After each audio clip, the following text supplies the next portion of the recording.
தொடர்ந்து 3 கரும்பு துண்டுகளை கொடுத்தார் அமைச்சர் சேகர்பாபு. எதுவும் யோசிக்காமல் உடனே தனது தும்பி கையால் வாங்கி கொண்ட தெய்வானை சாப்பிட தொடங்கியது அந்த காட்சிகள்தான் தற்போது இணையத்தில் வைரலாகி வருகிறது. திருச்செந்தூர் கோவிலில் பராமரிக்கப்பட்டு வரும் தெய்வானை மிதித்ததில் அதன் பாகனும் பாகனின் உறவினரும் உயிரிழந்த சம்பவம் ஒட்டுமொத்த தமிழகத்தையும் சோகத்தில் ஆழ்த்தியது. கடந்த 18ஆம் தேதி நடந்த இந்த சம்பவத்தில் பாகன் உயிரிழந்தது தெரியாமல் தெய்வானை யானை அவரை எழுப்ப முயன்ற காட்சிகள் வெளியாகி கண்ணீரை வரவழைத்தது. 2 நாட்களாக தெய்வானை சரியாக உணவு உட்கொள்ளாமல் இருந்து வந்தது. பின்னர் கால்நடை மற்றும் வனத்துறை அதிகாரிகளின் கட்டுப்பாட்டில் வைத்து யானை தொடர்ந்து கண்காணிக்கப்பட்டு வந்தது.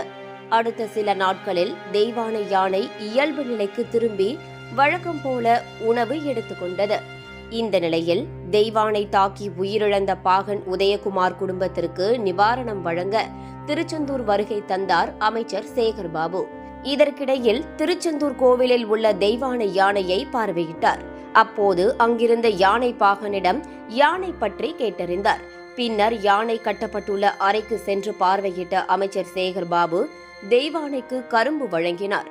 அதனைத் தொடர்ந்து யானை தாக்கி உயிரிழந்த பாகன் உதயகுமார் மற்றும் அவரது உதவி உறவினர் சிசுபாலன் குடும்பத்தினரை நேரில் சந்தித்து ஆறுதல் கூறினார்.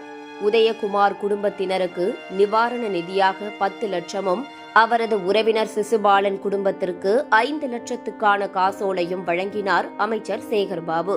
கரும்பு கொடுத்ததும் தலையை ஆட்டிக்கொண்டே வாங்கிய தெய்வானையின் வீடியோ காட்சிகள் இணையத்தில் வைரலாகி வருகிறது.